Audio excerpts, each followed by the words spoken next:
Bien, bueno, yo en la intro decía, digo, bueno, o sea, no sé si en alguna de las dos veces que hice la intro alcanzaste a escuchar, decía Daniel Romero, director de Total News Agency, Ajá. director de comunicación del Club Americano, especialista en todos los que en temas internacionales referido a lo que es la narcoguerrilla, digo, y quería en esto, digo, conversar tema Colombia, qué pasa en México, y después también decía, digo, algo de arrastre que se conoce hoy, que está pasando, que involucra a la Argentina, que está pasando en el mundo, digo, en el cual, digo, yo decía, después voy a contar por qué te interpelo, te pregunto a vos por esa cuestión, digo, pero empecemos Por favor.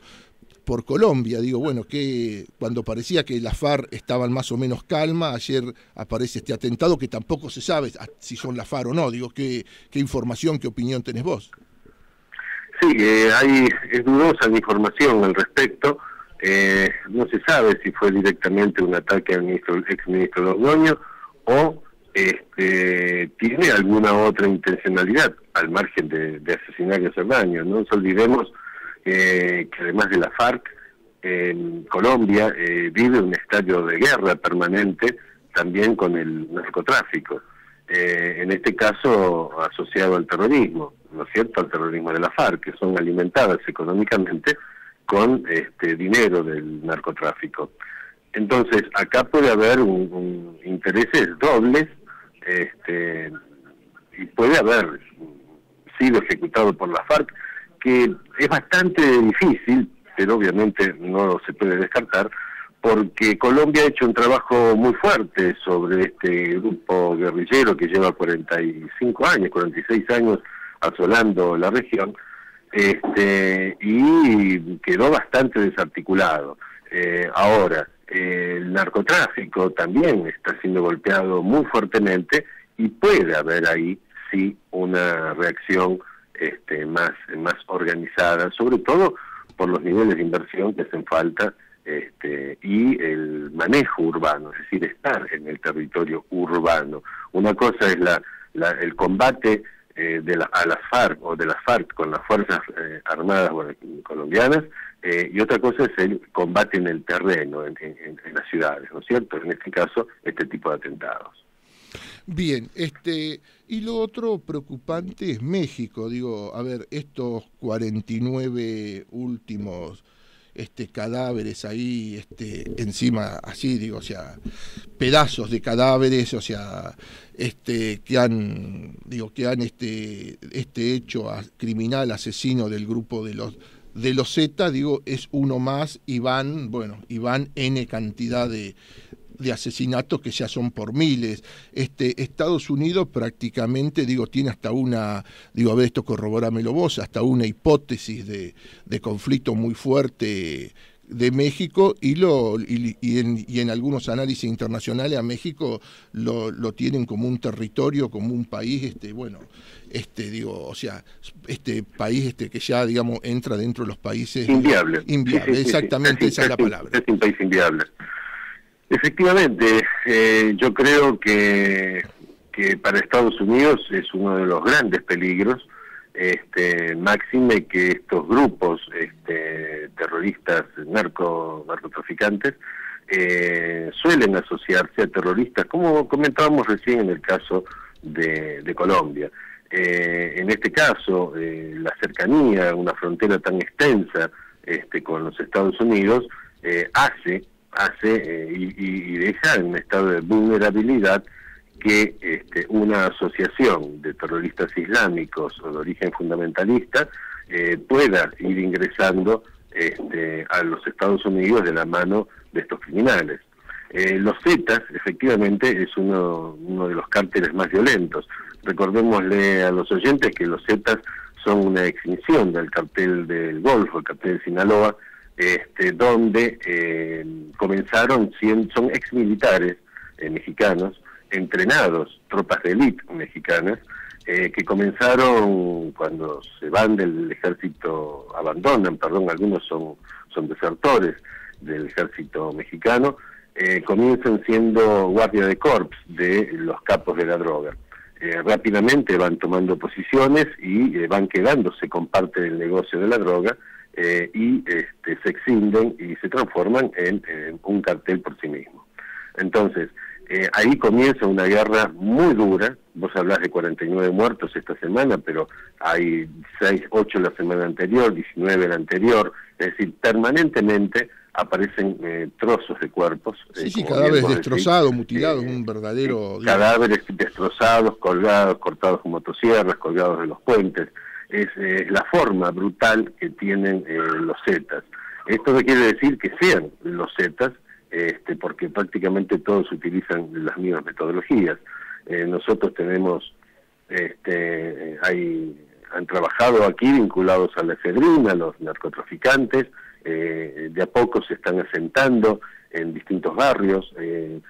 Por ejemplo, hay un barrio privado aquí muy en el conurbano bonaerense, donde hay 2 familias, que no están los mayores, pero sí los niños, los hijos, que viven solos, y son hijos de mexicanos vinculados a las drogas. Es decir, mandan a sus hijos acá para preservarlos de los crímenes que se están sucediendo. Ahora, obviamente, eso también trae aparejado un peligro para aquí, para la Argentina. Como vemos, cotidianamente aparecen cada vez más estos ajusticiamientos, entre comillas, de ciudadanos colombianos, mexicanos. Es decir, se está trasladando toda esa violencia aquí, porque en algunos casos la toman a la Argentina como una especie de santuario. Estas cosas no están siendo investigadas, de lo contrario no podrían estar viviendo niños en barrios privados sin ninguna tutela, ¿no es cierto? Pero volviendo al tema directamente mexicano, esto preocupa y mucho y está perjudicando a la economía del turismo en México, todo lo que es Sinaloa, todo lo que son las grandes playas, el gran turismo mexicano, está siendo devastado por estos crímenes, ¿no es cierto? Entonces, Latinoamérica se torna cada vez más violenta, los colombianos que se están retirando de Colombia se van asentando en México o en Argentina, allí se pelean con los mexicanos, y se están apoderando en parte de Centroamérica, ¿no es cierto? Están las maras también, que son estos jóvenes rebeldes, por así decirlo, que son un poco el brazo armado también, o el desembarco del narcotráfico en toda Centroamérica. Es decir, hay que tener mucho cuidado con todo esto. México ya está un tanto desbordado, y es muy factible que Estados Unidos esté viendo eso con muchísima preocupación, ¿no? Bien, digo, algo te adelantaste ahí, te pido una síntesis porque quiero llegar al otro tema de la AMIA. Digo, bueno, ¿cómo estás viendo la situación en la Argentina? Digo, si en 2 minutos me podés dar una síntesis, ¿no? Digo, la situación a mí me preocupa mucho lo de los peruanos, ¿no? Digo, el avance peruano, ¿no? El avance peruano está de la mano también de esta pelea que hay con otros cárteles colombianos y mexicanos. Hay asentamientos o villas que son manejadas por peruanos, otras son manejadas por bolivianos, en otras tienen una gran incidencia ya los mexicanos. Aquí cada día vemos que se están secuestrando algunos kilos de cocaína, 100 y pico, 200 y pico. Esto solamente son pequeñas cantidades de lo que ingresa a la Argentina. A la Argentina ingresan cerca de 140, 150 avionetas diarias en el norte de nuestro país, y calcula que cada una puede traer entre 250 y 350 kilos. Entonces, bueno, saquemos cuentas más lo que ingresa por vía terrestre. Toda esa droga se desplaza hacia las capitales, porque de ahí es mucho más sencillo mandarla al exterior. Este peaje, este pasaje de la droga por tierras argentinas, se paga con droga.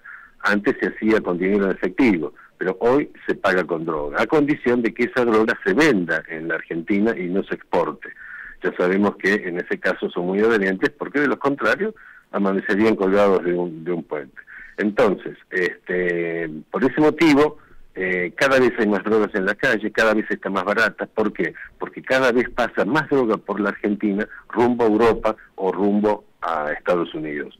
Entonces, de ser un país de tránsito inicial, nos estamos transformando en un delivery de droga. Y eso también, obviamente, perjudica a nuestra sociedad, por lo que les comentaba, porque queda esa droga aquí en tierras argentinas, ¿no es cierto? Bien. Entonces, bueno, todo esto conlleva violencia.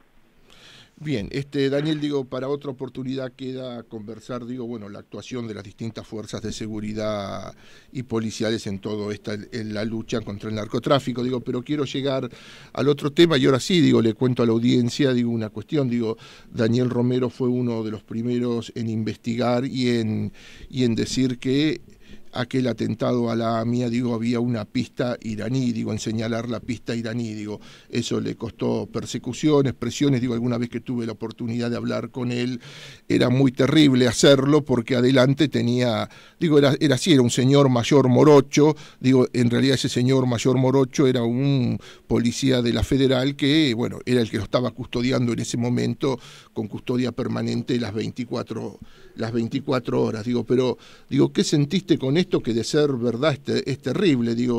O sea, vos sabés que, vos lo sabés perfectamente, no, vos y yo somos amigos más allá de cómo pensamos en algunos temas, o sea,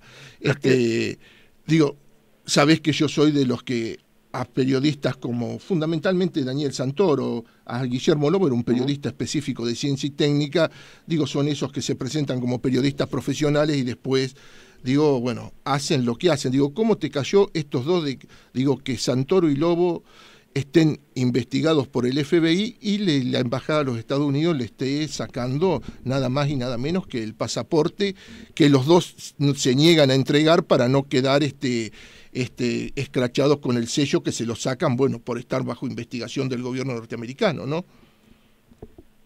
Bueno, yo te comento más o menos cómo funcionan los organismos de inteligencia en el mundo. Los organismos de inteligencia, las agencias de inteligencia tienen convenios de intercambio de información que muchas veces hasta va más allá de las referencias políticas de esos gobiernos. Muchas veces los servicios de inteligencia tienen vías oblicuas entre sí que superan a los gobiernos. En este caso, y en todos los casos, por lo general la información se genera en el país y se avisa a los miembros de las delegaciones que pueden estar siendo perjudicadas y los países que pueden estar siendo perjudicados. En este caso, muchas veces Estados Unidos alertó a la Argentina de posibles movimientos de personas, de fulano de tal y mengano de tal, que estarían involucrados en un accionar terrorista. Entonces las fuerzas nacionales se ocupan de investigarlos, en algunos casos se abren causas, se los investiga, se les pone la lupa encima. En este caso fue la inversa. La información parte de Argentina hacia el FBI, hacia la CIA inclusive, donde se dice que los periodistas tal y tal serían espías o habrían proporcionado. Entonces, sí, ante esa pues contémosle esto a la Contémosle esto a la audiencia, porque yo hice una intro incompleta. Se los está acusando a Santoro de haber fotocopiado, digitalizado la causa de la AMIA, haberse dado a Lobo viajar a Europa y entregársela a agentes rusos que la pasaron a Irán. Se los está acusando de eso. Así es.